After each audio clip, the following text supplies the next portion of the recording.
advantages and disadvantages. As you know, the social cohesion has been shaken. The tripartite governance structure is a victim of the deterioration of the economic and financial situation, which has hit Luxembourg. The other thing that has been shattered is the consensus on European affairs. The referendum on the constitutional treaty of 2005 has been narrowly won. So these are not ideal conditions.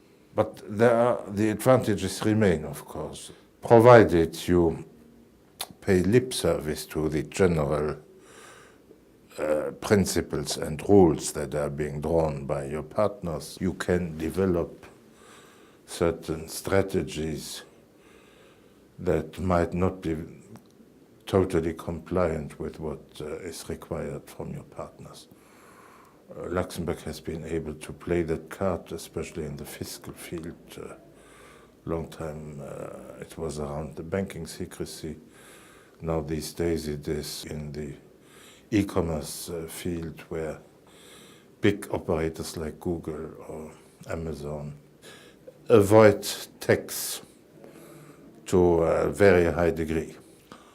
It used to be the case that these things did not really matter because the nuisance value of a small country was not so big, so it did not really matter if Luxembourg was able to deviate some revenues.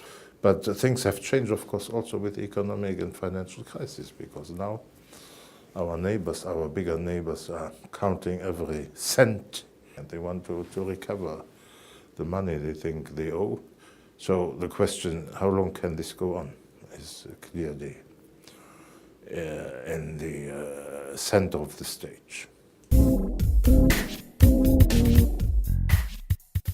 Why is Luxembourg so deeply rooted committed to the European Union? I say that's by tradition and by interest. Luxembourg was created as modern state in the Conference of Vienna in 1815. And it was created as a buffer state between France and Germany. Two civilizations, the Latin civilization and the German civilization. Luxembourg played a major role in this field through the Deutsche Zollverein in the 19th century and so on. And therefore, as the declaration of Robert Schuman of the 9th of May 1950 created the first community, European community, Luxembourg participated as a founder state to this community. Luxembourg was a gift of iron and steel, as Egypt was a gift of the Nile. So you can see what are the main problems for Luxembourg. And then after Luxembourg played a major role in the European Union, first at the Messina Conference, which led to the Roman Treaty in 1957.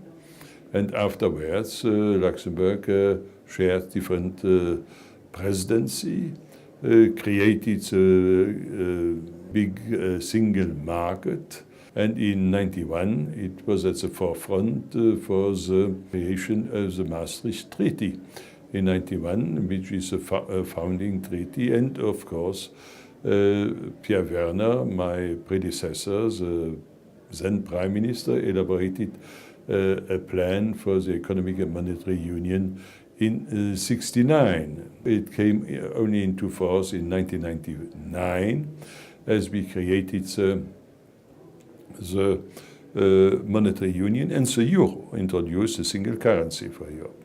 So you see, Luxembourg were involved clearly. It has its own interest to join the European community. In my view, there is no alternative for Luxembourg to the European community, and therefore we are so deeply committed to the European community.